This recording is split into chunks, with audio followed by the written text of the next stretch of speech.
Tune out.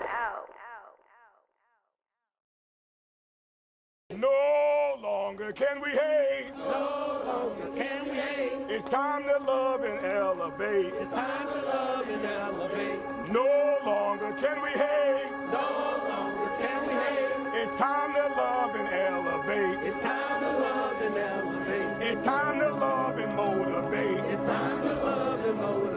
It's time to love and stimulate. It's time to love and stimulate. It's time to love and educate. It's time to love and educate. It's time to love and graduate. It's time to love and graduate. Good job, good job. G-double-O-D-J-O-B. Good job, good job. Everybody. Come on. A little louder. Give yourselves a hand. Give yourselves a hand. Give yourselves a hand. Many are living like it's all good. Getting high on Russian cream backwoods.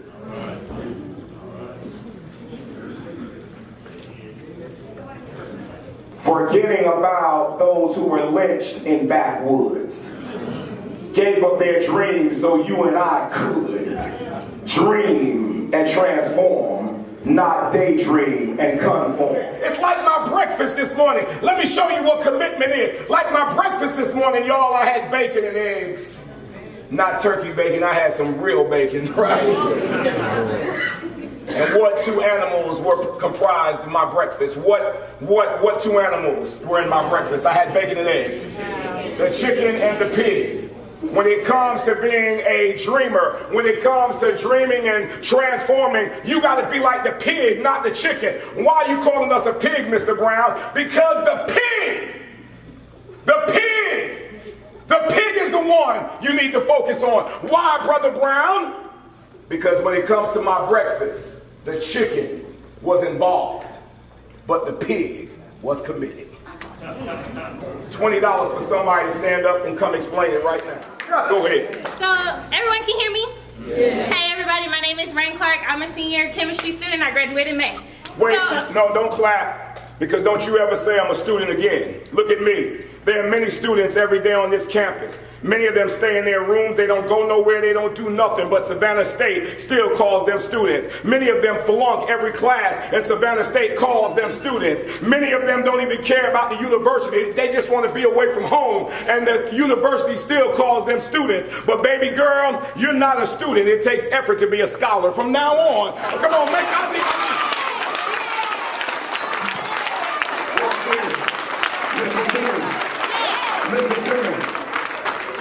I put the mic down because the mic can't go so far, so I feel a little bit confined. Some of y'all are hanging around people that are confining you. You need to put them down.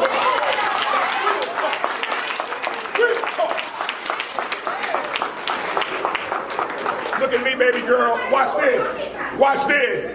Watch this. Students daydream and conform.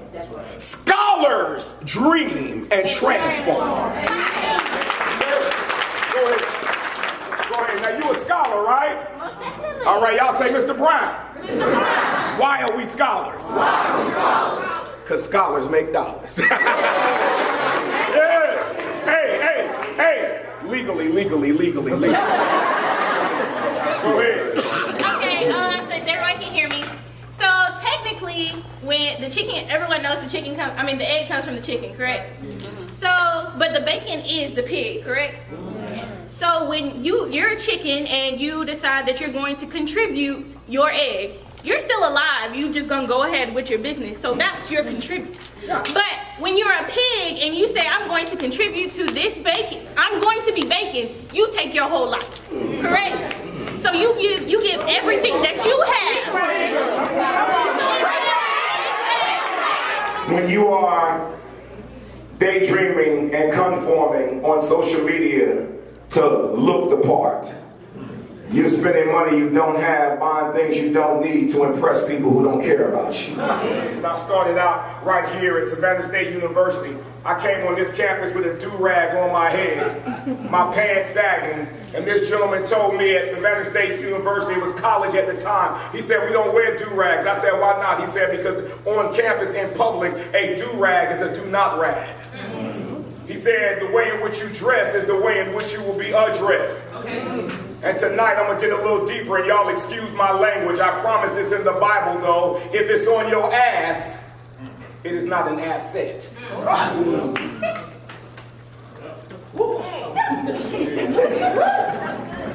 You will never hear me say, what's up, my nigga? Get any bigger, you'll be my bigger nigga. That's not what Dr. King died for. That's not what Malcolm X died for. Fannie Lou Hamer. No, that's not what any of the freedom fighters like Viola Liuzzo, a white woman, one of those freedom riders who gave her life as well, white and black in the struggle. So when I see Stephanie, I see a beautiful, intelligent white woman. And when she sees me, she ought to see Cedric the Entertainer. Do you understand?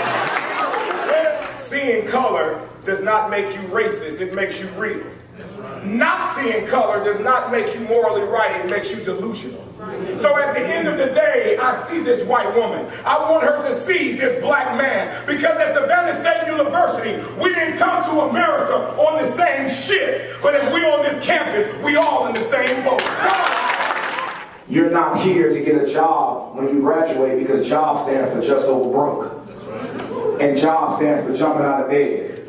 And the 40-40-40 plan is over. No longer can we work 40 hours a week, 40 years at the same place, earning a little over $40,000 and then retire on social insecurity. You have to be innovators. All your life, you've been told blood is thicker than water. Blood is thicker than water. Blood is thicker than water. Yes. Blood is thicker than water, but sometimes blood clots, but water flows.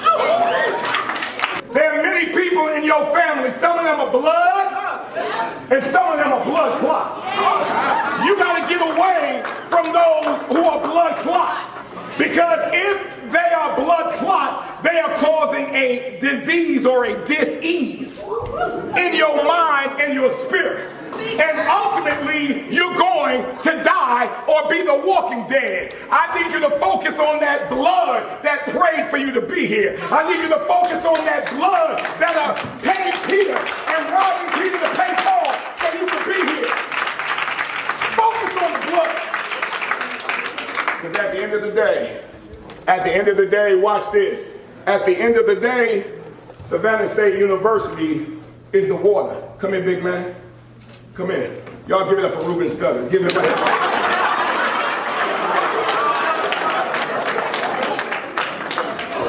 At the end of the day, Savannah State is not your blood. But watch this. Savannah State is the water. Young men, you have to be young men of purpose and distinction. Young ladies, you are beautiful, but you are more than lips, hips, and fingertips. You got to understand on today, when we take back our campus, when we decide to be dreamers and transformers, not daydreamers and conformers, we will be able to speed up that day when all of God's children, black men and white men, Jews and Gentiles, Protestants and Catholics, will be able to sing in the words of the old Negro spiritual, free at last, free at last, thank God Almighty, we are free at last. God.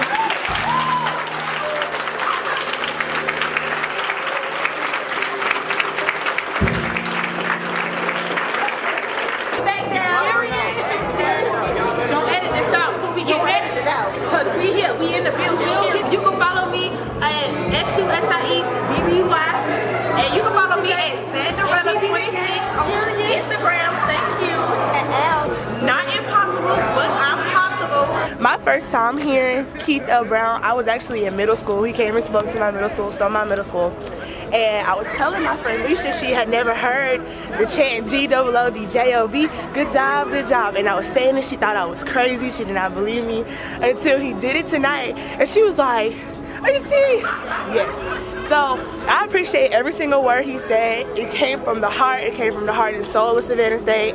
Every student in here needed to hear that. Every scholar in here needed to hear that. It was motivational. It was really good. You know, he kept my attention. It was just really good. It kept me respectful while I came to HBCU. It was very inspirational. Opened my eyes to a lot of things. I appreciate him coming, being able to share his story and kind of explain how we're supposed to treat one another. So Mr. Brown was truly inspirational, man. Like he just reinforced a whole lot of beliefs that I have as far as supporting one another. And man, that's the most important aspect in the black community. You gotta support each other and uplift each other instead of tearing everybody down. I think he really spoke to the true facts about our institution and about what we should do as young black people especially. He was very insightful and just empowering altogether. Like right now I'm ready to go out and do what he said. I liked it. It was real motivational. I needed to hear that because I was going through something just last week and I was like, I'm preaching to the choir. A quote that stuck with me was, blood is thicker than water, but blood clots and water flows. I felt like that was very powerful. One of the best speeches I've heard this year, last year, and the year before.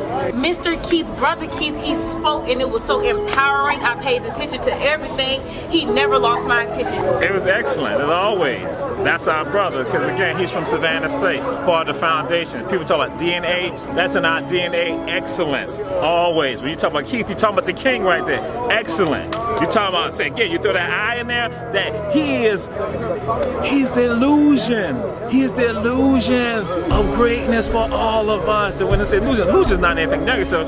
It's just like you know where you need to go to, that you believe, and that's what we go to. Bam, we manifest it. That brother is on top of it. And that's what we got to do, embrace who we are. He came here, gave information that our scholars need. That's why I tell them in the classroom. That's that consistency. I tell them that they're scholars, and he said the same thing tonight.